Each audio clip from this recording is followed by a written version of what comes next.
Early action implies that you apply earlier than the regular application deadline, and it is non-binding, right? You just learn earlier than other students, whether you are in or not. Early decision is much like early action, except that it is binding. Early decision means that if you are admitted by a university through the early decision application review, that you are going to that school, right? You should only use early decision if for your number one school, basically, right? And then we have regular decision, which just is the regular deadline where everybody gets evaluated for admission, right? Each of these has its pros and cons, and we can expand on those in the question and answer session if there are questions about this. So now we dive right into the application. And so what is considered in an application, right? I'm going to not talk about all of these bullet items, but these are basically the items that are a part of an application, right? And we begin with the simplest one, which is personal information. This is more than anything, it's demographic information that isn't really used to make a decision with some exceptions, right? For instance, for schools that practice legacy admissions, right? They want to know if a student's parents or grandparents went to that school. But more often than not, this information is basically just used for internal data.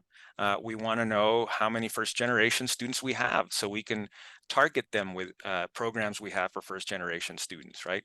We want to know what the breakdown is between male and female students, things like that, right? So this is the very simple part of the application itself, right? Then we get into the GPA, or the rigor of the actual courses that a student takes, right? And these also have to be contextualized.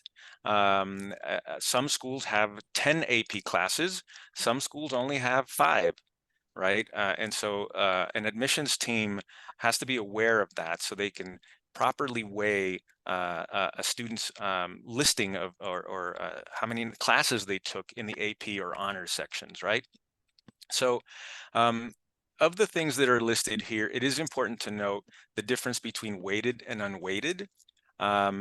Weighted classes tend to be those that have an honors rank or are AP, and they're based on a 5-point scale, where an A is 5 points. Unweighted are your regular classes, where an A is only 4 points, right? This is what makes it possible for students to have a 4.3 GPA, whereas when I went to school many moons ago, the 4.0 was as high as it could go, right? Nothing was weighted. And so some schools will look for a weighted GPA, and other schools will request an unweighted GPA. So again, when we go back and think about the college profile, this is something that is important to know, right? Because you might have a 3.9 weighted, but if they will only consider the unweighted score, that might drop down to a 3.5. And so you want to be aware of that before you apply, right? Test scores are sort of falling out of fashion. Roughly 90% of colleges and universities no longer require test scores. But it is important to note that some schools will give you the option to submit a test score, right? And so for test optional schools, this is where you have to be strategic, right? If your test scores are exceptional or good, you may want to submit them because it could help your cause, right? And the opposite could also be true, that if you didn't do so well on an SAT or an ACT, and you have the option to not submit them, then maybe you don't submit them, right? And then we have test blind or test free schools, where even if you send the scores, they will not be looked at, they will not be considered for admission. It is just data that was just there, right? But it will not be used for or against a student when the institution is test blind or test free, right? And then we get to the activities list. This is very, very important for schools that practice the holistic approach, because in trying to determine the whole picture that a student is presenting, it isn't just how their GPA or how many AP classes or things like that they took in class. This is everything that has to do with what happens outside of the class, right? So extracurricular things, a part-time job, an internship, volunteer hours, athletics, did they play in the band, things like that, right? It is very important to note that when it comes to this resume or this list of activities, dedication is very important, right?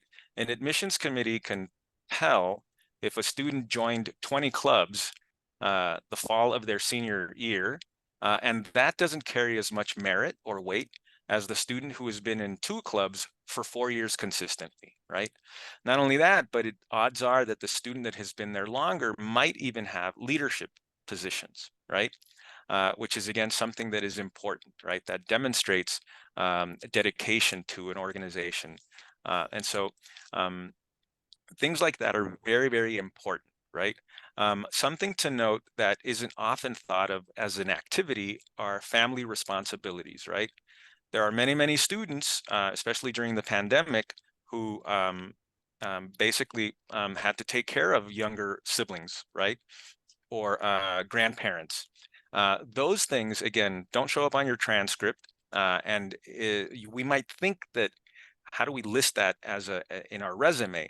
But there are ways to figure that in there, right? That sort of responsibility implies some kind of dedication and a toll and a tax on your time that you may have otherwise dedicated to, I don't know, playing a band, playing an instrument, or working, or having an internship, right? So something to keep in mind when it comes to creating that activities list. And then we come to the personal statement or the application essays. It is very, very important, right, that these be written by the student in the student's voice, right? Uh, this is the only way in an application where we get to see some introspection, right? Where we get to see how the student presents him or herself in their own words, right? This is not an easy process sometimes. This is not something that you can do in an hour or in one sitting. This is where it is very important that you set time aside to work on these essays, right?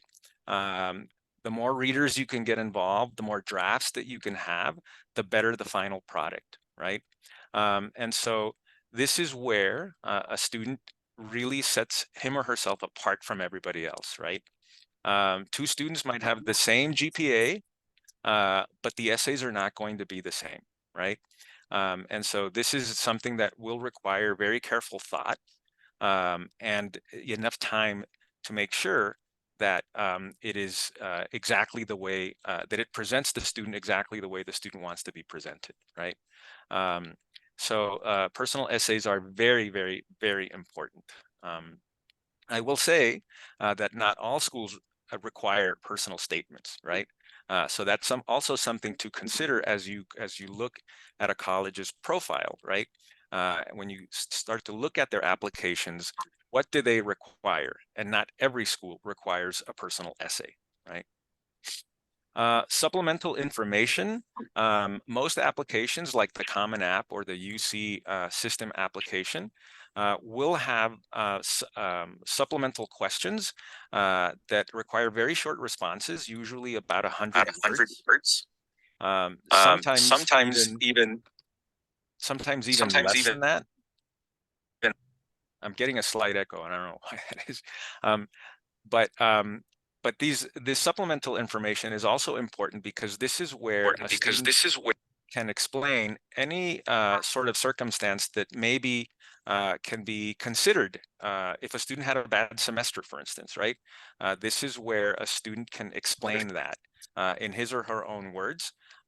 This is again where a student can basically present a case for something that maybe isn't perfect in the application, right?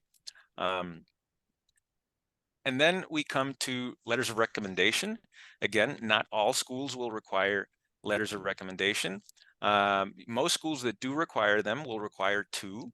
And these should come from someone that knows the student fairly well, right? Most of the time, these should come from people at the school. Certainly, a counselor will count, and of course, a teacher, right? They don't always have to be from someone at the school. They could come from people in the community.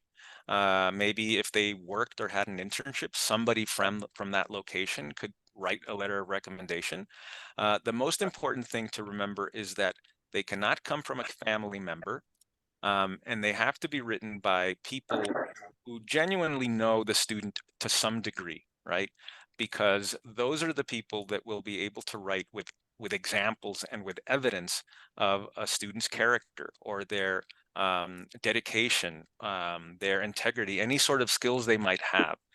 You only know that through working with someone for some time, right? This isn't something that you can make up and sound genuine, right? And so then we get to demonstrated interest, which is something that isn't necessarily considered everywhere, but make sure that when the admissions counselor of the schools that you're interested comes to visit your school, that you are there, right? And be noted, right? Fill out that inquiry card, connect with the counselor, because we take note of all of this, right? And some schools, again, don't consider these things, but other schools will see if there really is genuine interest from the student in that institution. And the only way you demonstrate that is by making yourself visible, right? And so another thing to keep in mind, which is demonstrated interest, right? And I will end it right there because that's my 15 minutes. But if anybody has any questions, there will be a time for that at the end of our presentations. And I will close out my screen, and thank you very much.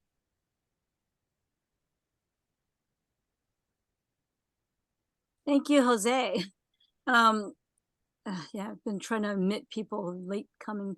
So I will turn it over now to talk about the cost of colleges to Becky Doyle. Let me try to find Becky. I'm right here. Hopefully I popped up at the top. Let me see. You. Okay. So okay, yeah, did she make you co-host it so you can, when you're ready? Awesome. Perfect. Okay. Can you guys all see my screen, hopefully? Awesome. Thank you, Jose. Perfect. So thank you guys so much for coming today. I'm really excited to be here and get to chat about this topic. I think just one of the biggest things is knowing what different college options are out there for your students, whether that's a 2-year versus a 4-year, 4-year private versus 4-year public. So as mentioned earlier, I'm an admission counselor at Gonzaga. So sorry that a lot of these slides are Gonzaga pictures. I wanted to have a little bit of color on the screen too. But thank you guys so much for coming in.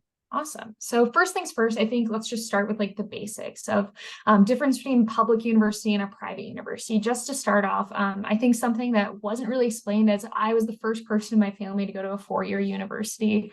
And I think just understanding what a public university is versus a private was something that wasn't really explained to like my family and kind of could have helped the process a little bit more. But first thing first, a public school is going to be a college or university that's primarily funded by state and local government. So something like WSU is going to be a public university. Same thing with like any of the UCs, the CSUs as well. So those are all funded by state and local government. And we'll get through some of the differences between these two as well later on.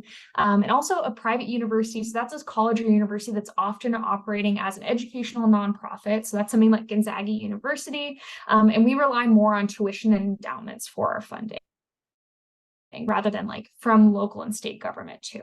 And we don't get our like primary state funding from those like state governments a lot from like donors, tuition, endowments, all of that good stuff as well. But just as the baseline knowledge in case anyone wasn't sure.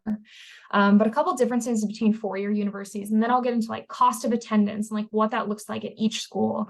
But first things first, like 4-year public. So one thing is in-state versus out-of-state tuition. So for 4-year private, it's going to be same tuition across the board and often a higher cost of attendance. attendance at a four-year private university. So just something to note. And then I'll go through four-year public. So big thing is financial aid access is a huge aspect of that. So since it's funded by state government, often public universities have more access to give out financial aid opportunities. And often, like, since the lower cost of attendance, that's something that's a bit of a more affordable options for students, especially like if you're coming from a certain state and you're coming from in-state. I think that's a really fantastic way to save some money while you're looking at the college process. And then other things, so expansion, like research opportunities at public universities. So often, since they're funded by state government, they often have really amazing like STEM programs like engineering or health sciences for available to students, and more opportunities for research because it's funded by the state too.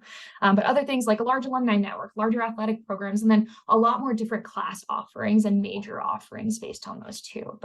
And then on the other side of the spectrum, we have private universities. So it's going to be same tuition across the board. And then oftentimes you'll see smaller class sizes at four-year private universities. So just a bit of a difference. So I firmly believe that every single student has a different place where they're going to fit, and where they're going to mesh. So some students thrive in a larger lecture hall. They're someone that's more independent and kind of can take those opportunities to express themselves and like make that effort to go and chat with the teachers. They don't need that bit of like extra support. And then I think smaller class sizes, it's a different student that's going to be in that classroom. And then other things like class availability for students. So you might have less class offerings or less major offerings, but one big thing is the ability to be written in at private universities. So usually with a smaller like enrollment number as well as smaller class sizes, that's a bit of a nicer option for students. And then just access to merit scholarships and grants. So I think that's something that gets lost a little bit with private universities too, is having different opportunities for merit scholarships to kind of make up for that financial aspect, that being not funded by the state government too. And then just as Jose mentioned with the difference between formula and holistic review process, so I can kind of speak to the holistic review process of things. So often with public universities, they tend more towards formula, not all of them. And then holistic review, a lot of private universities tend towards that. So when I'm looking at an application, I take pretty much everything into consideration with letters of recommendation, academics, what you're doing inside and outside the classroom. So just something for a different student who maybe shines a little bit more outside of the classroom, I think holistic review can be a really huge help. Like if you're someone that has those family responsibilities, those different jobs outside of school, I think that can also be a really fantastic opportunity. And then access to on-campus resources too, but just some basics for differences to note. But one thing to touch on is top national universities.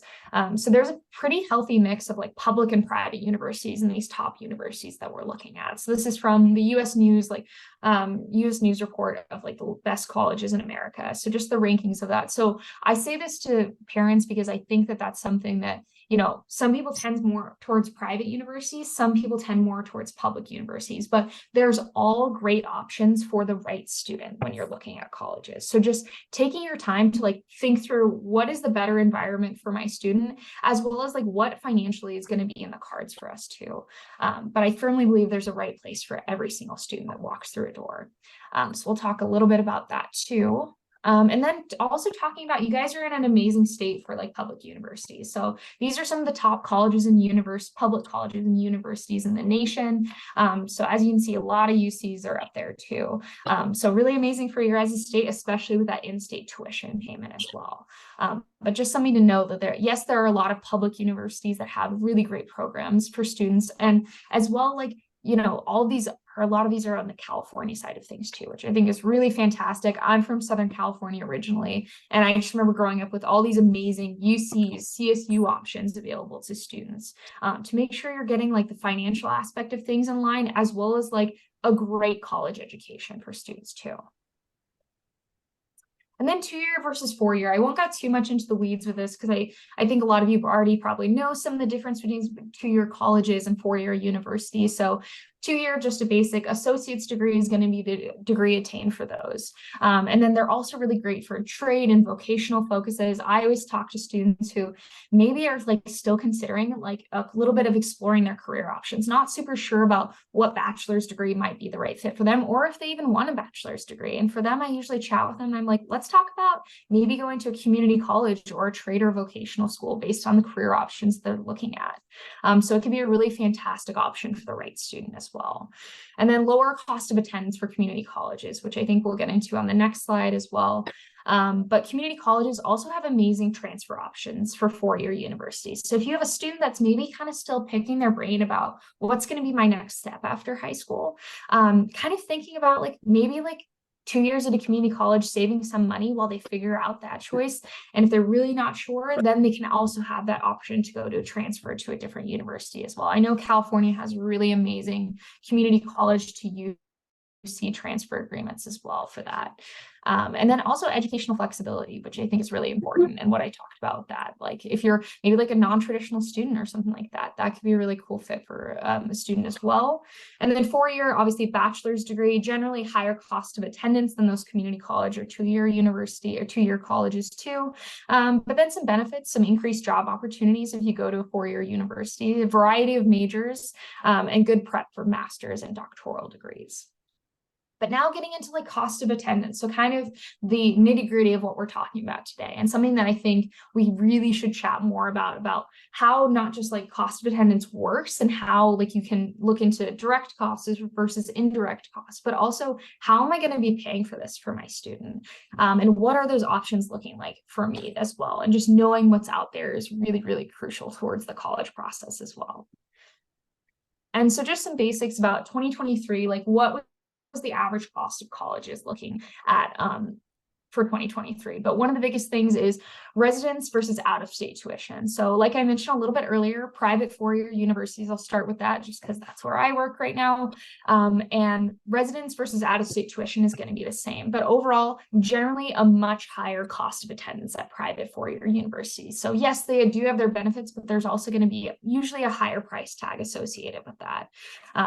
So definitely something to note for students. So right around $43,795 was the average cost of tuition per year for a four-year private university. And then if you look below that, you'll see public four-year or above that public four-year university. So that's almost, right around like almost half the cost. So $28,210 for residents that live within the state of like, for you guys, California. But one thing is if you're going out of state for colleges, it's going to be a higher cost of attendance, but still much lower than the private university rate. So something to definitely note. So I think that's one thing when I was growing up in California was talking a lot about UCs because they're amazing options for students, especially when you get that in-state tuition as well. But out of state, again, like those colleges definitely have amazing opportunities for research, and they all specialize in different things when like you're looking at a different college or university. Also a change of pace. If your student's really looking to, get out of their backyard and see a different way of life, I think that that's a really amazing way to do it as well. And then a couple more things. So we have public two-year universities versus colleges. So $17,688 for residents going to community colleges. So by far going to be the cheapest option for a student. So definitely something to consider as like maybe a money saving option. I know so many amazing students that are now thinking a little bit differently after like COVID and after changes, having a couple years at home and thinking to themselves, you know what, maybe I want to just go to a community college and see what that's like for a couple years, and making a little bit more of like cost-effective decisions for each student that like goes through the process. So definitely something that I think it's a great fit for a lot of students going through things as well. And then out-of-state colleges. So to out-of-state community colleges, they're going to be just roughly a little bit above that, about $4,000 on average above that. So $21,860. But also things to consider, like what is like cost of living in a different place. So definitely something for me in Washington when I had a sister who went to community college in California State, and then she transferred to a community college that was out of state, and she paid, a little bit less cost of living, but maybe a little bit more for her tuition rate as well. And now just kind of breaking down this as just a general example, this is from Young Pay, who basically outlined this too in like a previous presentation, but I want to chat about the differences between direct costs and indirect costs. So yes, I'm using the UC system just because they outline it pretty well when you're looking at a college, it's not just going to be the tuition rate. It's also going to be other things on top of that. So something to note that like I didn't completely understand when I was going through the college search process. So it's not just tuition, but also looking at like campus fees, housing and meal plans. So if you have a student that's going to live on campus for their freshman year, looking at like how much is that housing going to cost on campus versus off campus as well, and making the right decision for your family based off of that. As well as we do offer things like health insurance, allowance and fees, stuff like that. Every single university has something different included with their tuition. So I know for Gonzaga, like, stuff like our facilities fee where students have access to the student gym 24/7. So that's stuff that can be all included in those like extra campus fees on top of that too. So those are what we call the direct costs. So direct costs are things that you have to pay as a student at that university. So yes, campus housing sometimes is left out of that. So that's why we have that off-campus number for campus housing and meal plans. So there's no cost for that. If you choose to live off campus or not do one of the meal plans too. And then just as an example for those indirect costs. So these are all estimates from a university. These are not the hard and fast numbers that every single student's going to be paying at like a certain university. So if you look at the UCs, like books and supplies, that $1,300 per year. So that's a really big estimate. It's not something that every single student's going to pay. And one big thing for me when I was at college was being able to rent used books, rent new books, instead of like actually buying brand new, like 10 textbooks every single semester. And definitely something that when you're sending a student off to college, like knowing that that option is available to you and kind of making the best money-wise decision for your student. And then also on top of that, like personal transportation. Is your student commuting to campus? Because then it's the cost of gas. Is your student going to be, going to an out-of-state college or somewhere where they would need to take a plane during those break periods? So definitely something that obviously like varies completely based on where your student's going, where is your student from, and definitely something that they usually tend to go on the higher end for those personal transportation and those books and supply costs, because a lot of colleges, they don't want to feel like they're entrapping you into like giving you the lowest possible like estimate for those indirect costs, because that wouldn't be exactly fair to every single student. And that's definitely something that I think is something to note. So when you're looking at those, I wouldn't always just look at the total cost, but also think about how is the indirect costs going to change based on where I'm at as a student too. So doing your own research, I think, is really crucial to that, but just a good thing to take note of. And then paying for college. So now getting into like financial aid and scholarship options for our students. So definitely like this is one of the biggest pieces of the puzzle for students looking at university. So financial aid, but also merit-based aid too. So what exactly is financial aid? So these are funds that are provided to students that help them pay for post-secondary educational expenses. So every college is going to have a financial aid office that is required to help coordinate aid for students at their institution.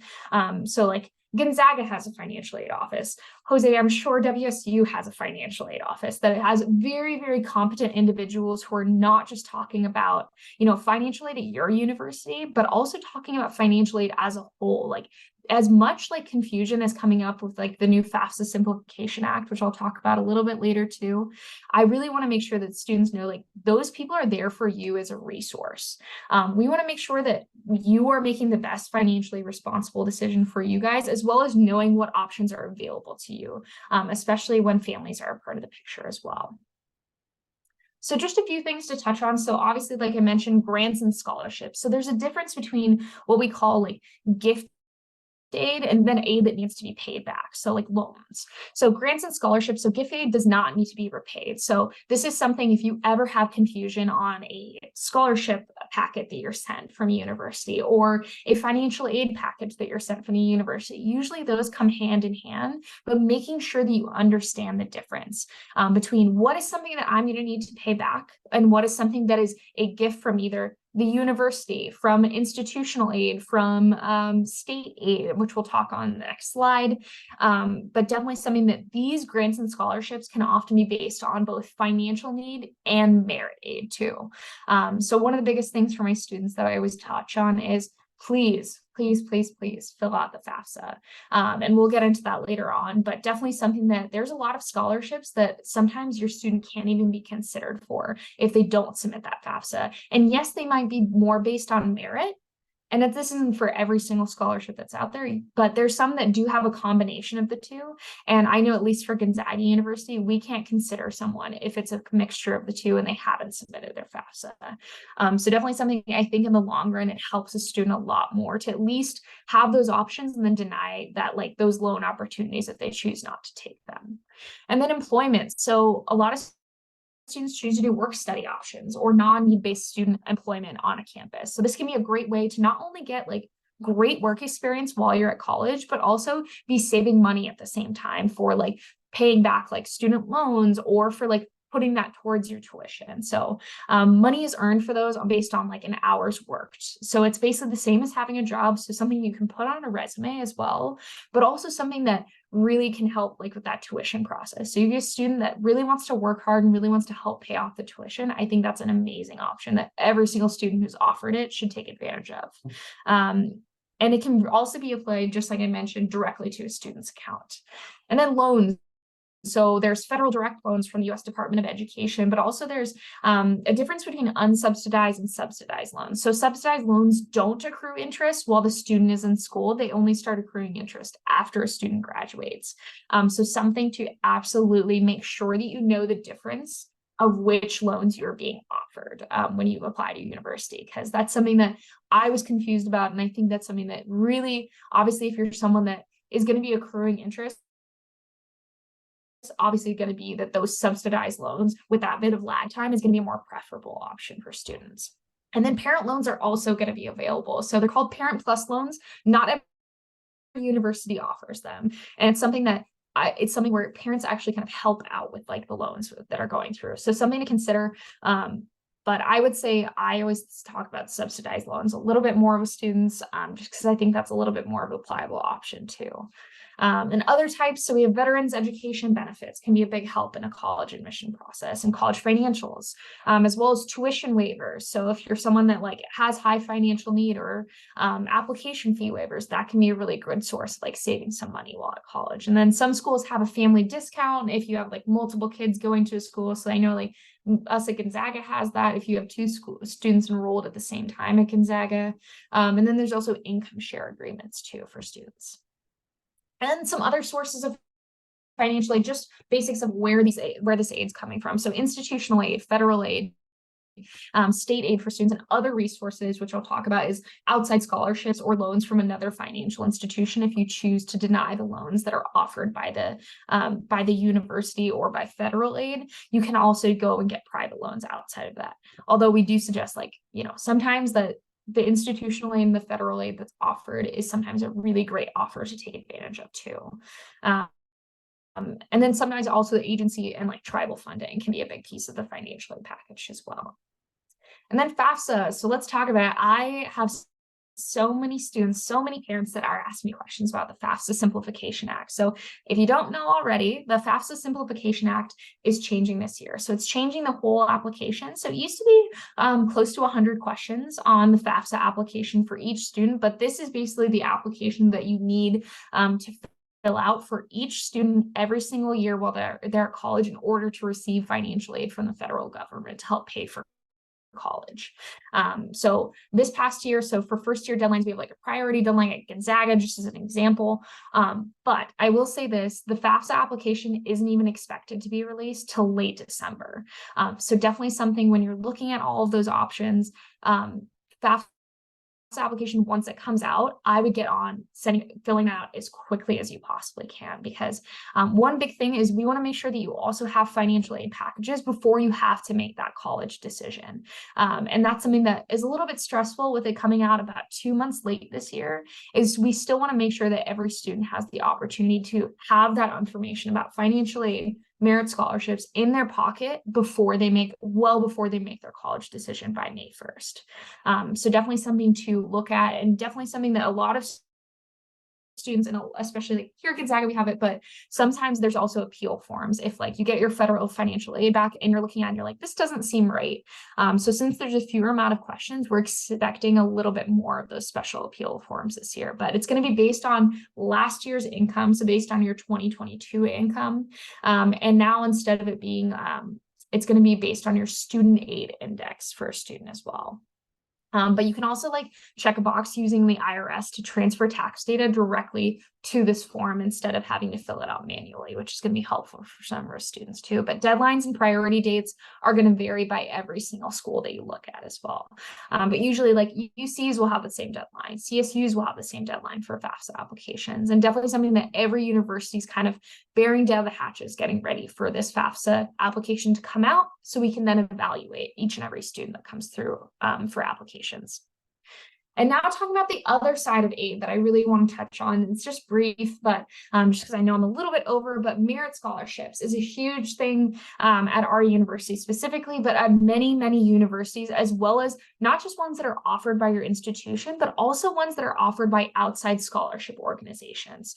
So first things first, like merit-based scholarships for first-year students is a really amazing way to do that. So if you go through a holistic review process like we do at GU, basically I'm looking at everything in your application, which I'll get into on the next slide for those merit-based things, but also some potential opportunities for outside scholarships. So private and public universities do have access to merit scholarships. It's just a matter of like finding those opportunities on like their website. So I always say to a student, if you have like your pick list of your top 5 universities, make sure you're checking out what exactly scholarships are offered. Some places automatically consider you for merit scholarships, and then some require a separate application for specific scholarships. So make sure you know the difference and make sure you're keeping track of those additional deadlines for each of your universities, if there's one that really you think your student would be a great fit for.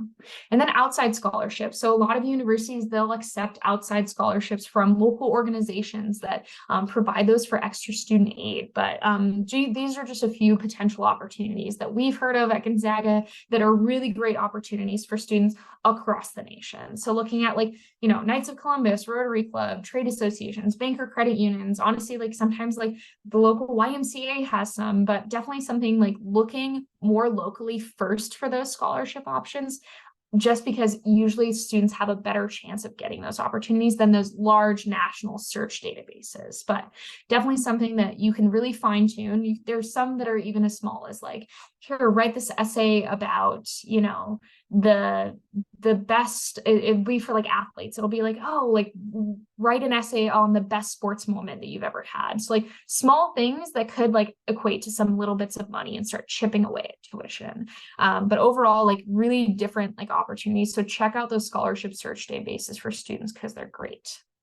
And then just like Jose was mentioning about like what is a part of an application. So sometimes with merit scholarships, it won't just be about grades and grade trends, difficulty of coursework, curriculum, writing. It could also be about what you're doing outside the classroom too, that can qualify you for different scholarships as well. So just wanted to make note of that lots of merit scholarships will have some combination of like academics as well as extracurriculars or academics and writing. So make sure you're learning about the distinctions and like what might be the best fit for your student as well. But overall, that was kind of a quick crash course because I want to make sure you have time for Q&A. But please, if anyone has any questions, please let me know. My contact information is on the screen, but thanks all. Thank you, Becky, for your presentation. And also I want to say thank you, Jose, for he's been fielding the parent questions in the chat. So now with all the information that we've gotten, I'm sure that all of you are probably just also maybe you come away the next day and worried about, you don't know what you need to, who you need to ask or so at Irvington. So let me just go over.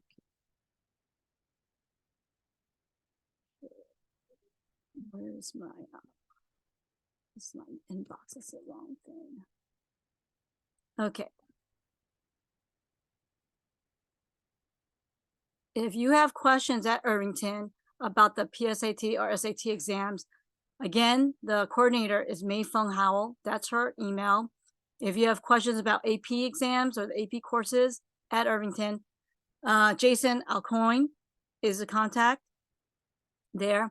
And then Yes, Irvington counselors are based on last name, based on your child's last name, and these are the 5 counselors we have, and you can go and ask them what of our transcripts or when you need to your recommendations, letters of recommendations for or so.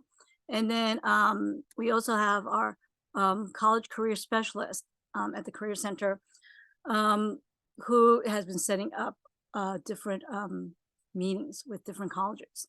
So you can also contact her for other things or have your kid go visit her. Let me see. Now we want to open up to Q&A. And if I know some of you have come in and there's no name, please rename yourself with your name. So it's easier to, when you have questions, to ask that towards Becky or Jose can answer. Okay, so we'll open that up now. Let me stop share. Okay, and I will pin Jose as well. Okay, so if you would like to ask a question to Jose or Becky or both of them to answer, maybe you would like to raise your hand. So then I could see and who has a question. Any questions about anything? I know some of you came in late. You missed some of Jose's presentation. Or was there anything clarify? Good evening. Oh. I actually posted a few questions. Yes. Okay, Subha, right? Yes, hi. Hello, So, Vani. Okay, so Subha. Okay, so what was your question, Subha? so I want to know how we report dual enrollment courses on Common App, and do we have to provide any transcripts from those colleges? So I can respond, and then Becky, you can fill in if I leave anything out. But basically, for dual enrollment, the way we do it at Washington State, the high school transcript is what we use for college admission, right? If a student wants to receive college credit, transfer credit from the college, then we will need an official transcript from the college once they have been admitted. So so that is how we handle dual enrollment credit. On the one hand, you have to say it again. On the one hand, the high school transcript is what we use for an admission decision. And once the student is admitted, then we work on getting the college transcript so that we can get them credit for the classes they took at a college, right? And in terms of how they are listed in the Common App, there is a place in the Common App where you can add courses that you're taking, and that is where you list them. I don't know if there's a separate category for those on the Common App. Yeah, and I was gonna say exactly what Jose mentioned. In Gonzaga, we do something really similar. So a lot of the times it depends on how your high school documents those things on the transcript. So sometimes it'll say like DE next to it on the transcript. So definitely something to check in with your high school counselor and how exactly they document that. Just because it's nice to see for like difficulty of coursework. But I always say to students that sometimes it's really nice to just have the official college transcript transferred over to us, just so we have all of that information possible. And it makes it really easy for like transfer credit reports to have that info before you make your college decision as well. So. All right, thank you. The next person who raised their hand was Mohitha. Would you like to ask your question? Yeah, so a couple of questions. Like my kid asking different colleges on their own best courses. Is there some kind of list available to know?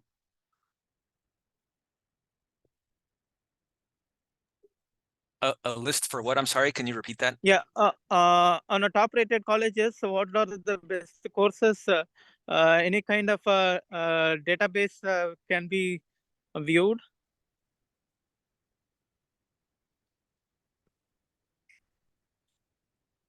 I don't know, Yeah. because Becky, you presented that list of top rated schools, but I don't know if did you generate that Yeah. on? So question is on the top rated schools, is that something that all courses are being best rated, or something some specific colleges where that specific courses is good, like that? Is there some kind of summary we can find somewhere, or Yeah, you so have something you can yeah, share? so that's the overall list of top national universities. So that right there is going to be just like ranked based on everything from like student life experience to academics to like access to like success rate after college. So that's kind of an overall list. That's not based on like any specific major or any specific courses, but I would say if you're curious about what each college is offering for a specific major, a lot of them will list different like the coursework available for that specific major, or what are the required classes on their website. So if you dive deeper into like, oh, if you're interested in business administration, like it'll list out like what is the like coursework required for that and what's offered at the university. I think that's answering your question, but let me know if it's Yeah. more specific. Yeah. Yeah, I think that answers. So basically, I need to go deep dive into the colleges, and then I'll study more, right? There is no Yeah. something. Okay. Yeah. Another question yeah, thank you. There you go. Yeah, another question I have is my kid is on a dance interest, and then she's doing, and for the credit extracurriculum credit, is it something that can be showed as extracurricular, or sports is something is must to have it? She has to do a sports also extra. I would say you don't have to do a sport. Like I wouldn't say to my friend who she was really interested in painting in high school, I wouldn't say to her like, you need to go play on the softball team with me. You know, so I think every single student has the thing that they really love to do. And I think anything that you're passionate about, listing that in your activity section, but being specific, don't just say like, you know, dance is what I do. List like, oh, what company is your student a part of? Talking about like what hours a week is your student like dedicated to this? Are they a part of different teams in the dance team? So kind of being more specific and intentional about this. But I don't think I think having dedication in any extracurricular I think is impressive to me. But Jose, you might have something as well. Yeah. That kind of sounds good. Thank you. Yeah. No, basically, Becky had it spot on. I was just going to say exactly. And so one of the questions that was posted on the chat, the Common App does not apply to every university in the U.S. Some schools have their own. The UC system has their own application. The Cal State University system has their own application, and that is again part of the college profile, right? Figuring out how it is that you can apply that you can apply to certain schools. At Washington State, we are a part of the Common App, but we also have our own application, which is much simpler, right? But if a student is already using the Common App, then we recommend that they just use the Common App because they're already on it. Thank you, Jose and Becky. We have another person raising their hand, Ben. Hi, I have a question about junior colleges, the 2-year schools. If the student chose to go to like the 2-year school, and this is either for Becky or Jose, whoever can answer wants to answer. If they want to go to the 2-year school, like say in California, would the only choice be to transfer to a 4-year UC or Cal State or the State University, or are there private universities that accept like junior level transfers? And would the process be the same if that does exist? Thanks. Yeah, no, so you can transfer to other universities you don't have to transfer to UC afterwards. I think that UCs have like some sort of like direct transfer agreement. So that's like usually pretty helpful for students that want to do community college and then go to UCs afterwards. I had plenty of friends that did that in California, But you can definitely still transfer to, you know, out-of-state public universities, out-of-state private universities in-state. And I'd say it works a little bit differently. So I know for Gonzaga specifically, we only accept, I believe it's 60 semester credits because the bulk of your credits have to be taken at Gonzaga for graduation. So I couldn't be like a second semester junior transferring over to Gonzaga because we want to make sure the bulk of it's going to be at GU. But every single college is different for how many credits they allow you to transfer over. But usually what most colleges do is they look at the community college transcript and they'll see what classes will transfer over for like applicable classes at the college you're transferring to, and then take whichever transferred over. And then if you're above those 60 semester credits, basically they'll, like, what we do is we only take, if you're like have 76 that would technically transfer over, we'll make sure that it's the one towards like your specific major they are trying to transfer into, if that makes sense. But yeah. Yeah, at Washington State University, we take in the California community college system, you can do DTA, direct transfer associates, and those could be either AA degrees or AS, Associate of Arts or Associate of Science degrees, and they basically will cover all of your university core requirements. And like Becky said, you come in with 60 credits in junior status, and then it just depends on the major. If you are an engineering major, it may take more than 2 years to graduate because engineering is very demanding. But if you're a biology major, you might come in and in 2 more years be done with your BS in biology, right? So it also depends on the major. But most community colleges around the country that have some degree of some sort of accreditation, it's very transferable, the credits that you take. So yeah. Thank you very much for both of you guys. Thank you. We have another hand, Gayatra. Yeah, hi. Thank you so much for all the information. Really helpful. So my question was, does it really like matter to have a lot of AP courses? Like, does it really stack up again? I mean, versus non-AP? Does it really matter in the application process? Yeah, that was my question. Okay, I can go first. I think it depends on the institution and on the sort of the admissions process, right? If you're practicing the holistic approach, I think that you're going to need other things and not just a bunch of AP classes, right? For us at Washington State University, because we use the unweighted GPA, it's not going to help you get, you know, even if you have like a 4.5, it's going to max out at a 4.0 if it's perfect, right? So it matters, and this is where it matters. If you take, at least for Washington State University, if you take AP exams and you pass those exams, you're bringing college credit, right? So if you take, and I'm going to exaggerate here, if you take 10 AP exams and you pass all 10, you're going to show up with basically close to being a sophomore, right? So that in that sense, it matters because the more college credit you bring to the university, maybe you'll be there 3.5 years or 3 years as opposed to 4, and that's going to be cheaper, right? So that's one way of looking at it.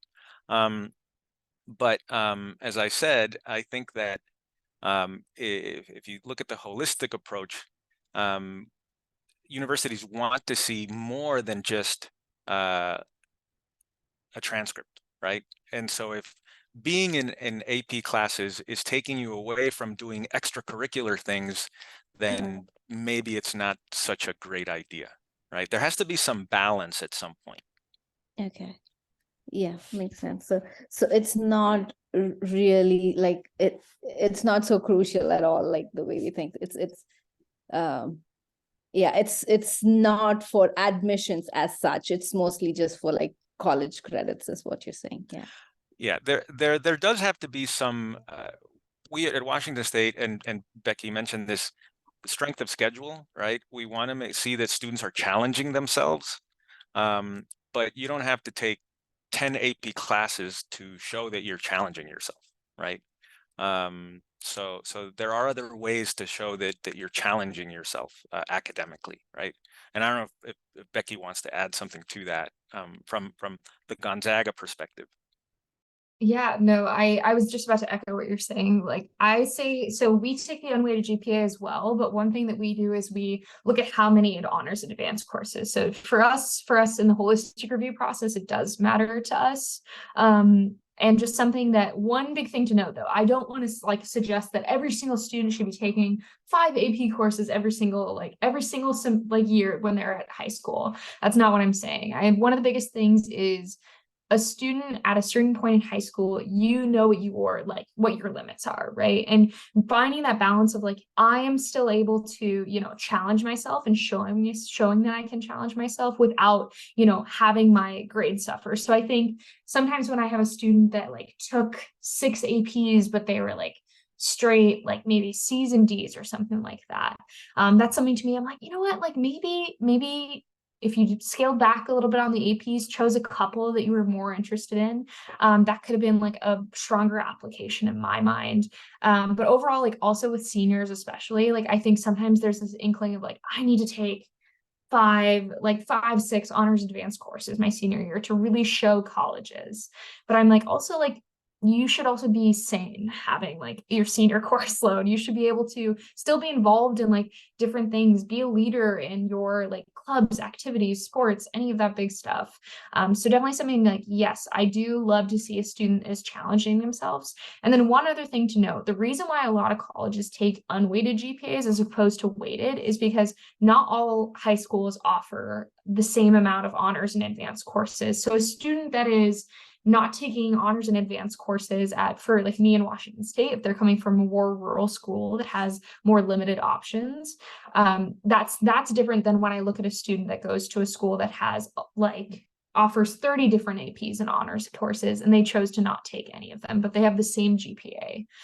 So I think that's a big piece of it is, access to resources at your high school. And then also, are you challenging yourself to the point where I can see that in an application, but also that you weren't just like maybe like taking regular courses in order to get like just a higher GPA. Very, very insightful. Thank you so much. Thank you, both of you. Thanks. Did anybody else have any more questions to ask Becky or Jose?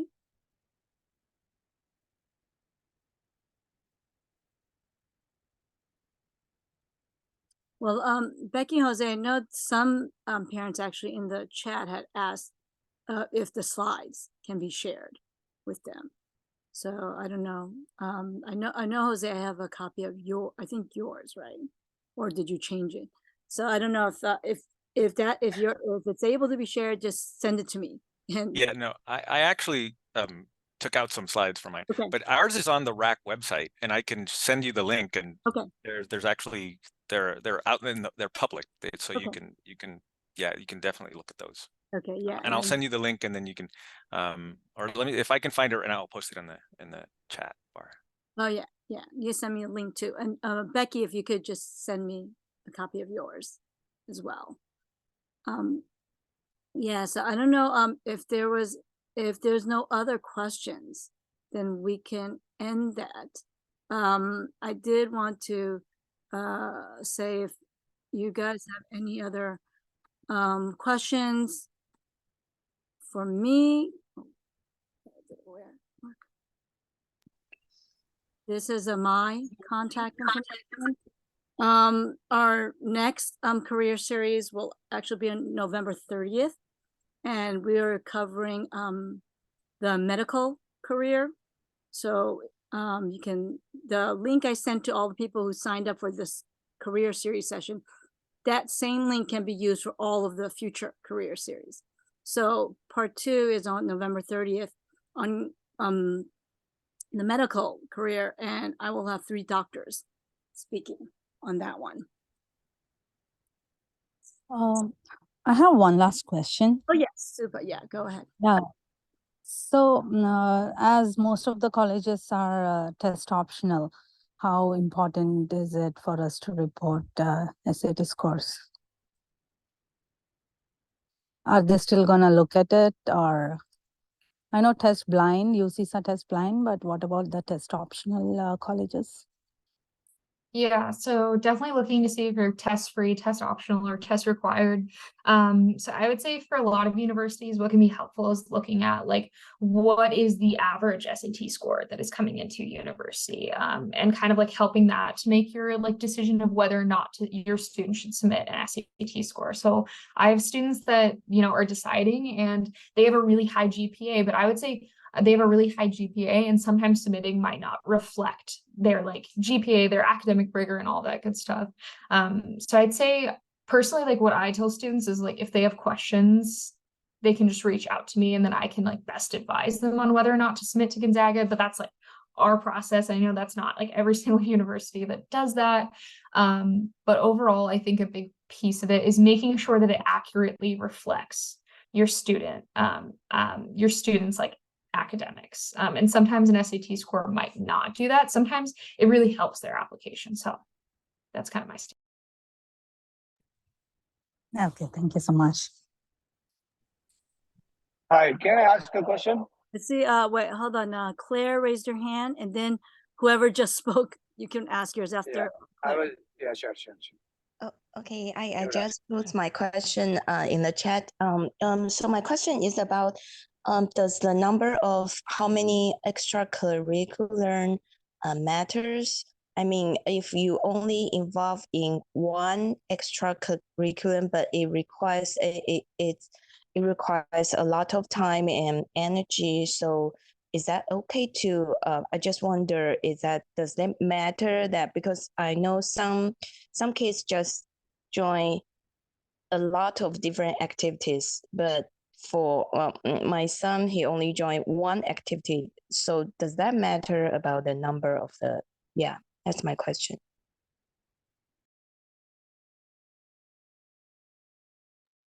I think this is where the depth of involvement is important, right?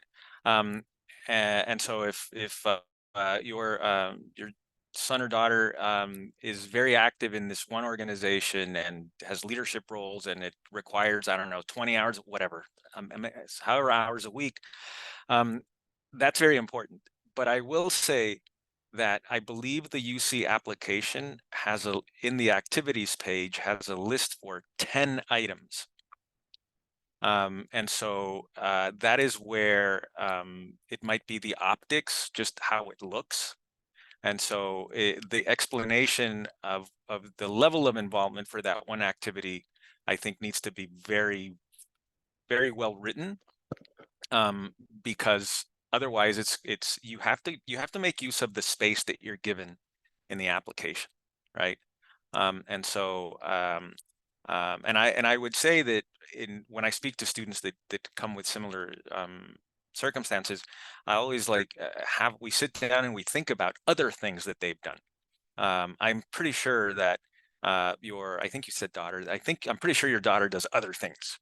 And so it may not be very obvious right up front, but I think that you do want to make use of the space that you have on the application, right? That doesn't have to mean you have to go all 10, but it just has to. I think the optics are somewhat important. But I don't know, Becky, what you think about that? Yeah, I'd say if that's the case for your student, I would definitely say like the more information, the better about to kind of demonstrate to me like how much time, like truly, because you mentioned that like your student dedicates a lot of time to that. I think if that's something that's expressed in the activity section, I think that's something that's really important.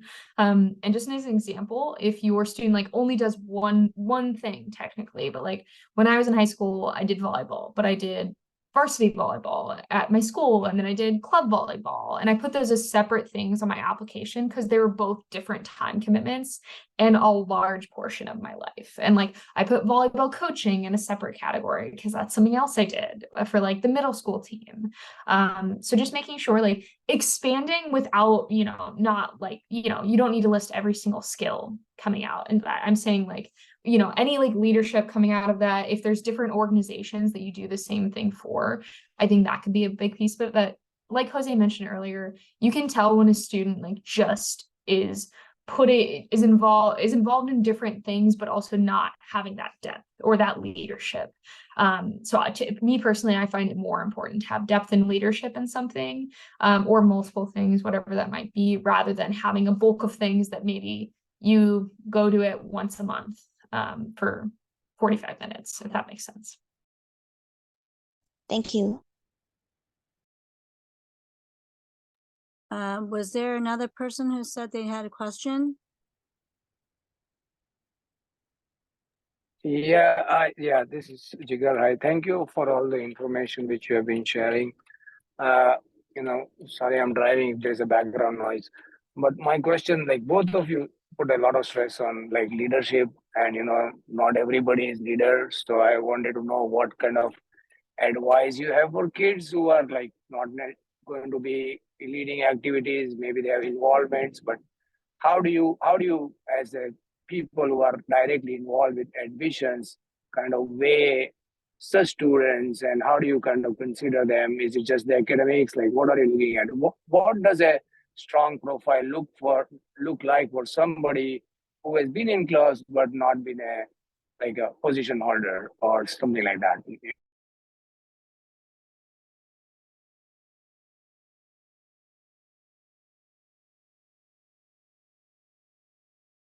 Yeah, and I think one thing to add on to that is like not everyone can be the ASB president, or not everyone can be a club president. It's just like that's not the way that like the world works or anything like that. And that's something that we absolutely know as a student. So I'd say if you're someone that maybe isn't like, the most outspoken student, like, or maybe is a quieter or shy student, I think still being able to show involvement, even if that doesn't include like leadership options, but show the dedication that your student has to those.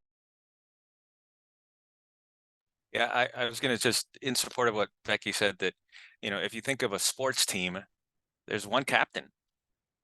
Not everybody can be captain, right? But everybody contributes. And so it really is up to the student to sort of like showcase their involvement, right?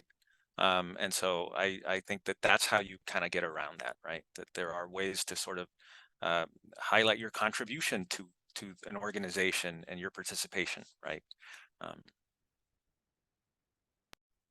Okay, thank you.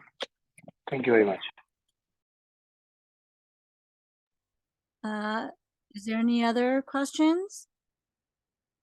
If you think it's too overwhelming right now, you can't think of something, you could maybe email me the questions later, and then I could try to shoot it out to Jose or Becky to find out more answers for you. Thank you all for coming. Thank you, Jose. Thank you, Becky, for your time and for all that wonderful information you guys shared. I hope everyone has a good evening. Okay. Thank you. Thank you. Thank you. Thank you. Thank you. Bye-bye. Thank you.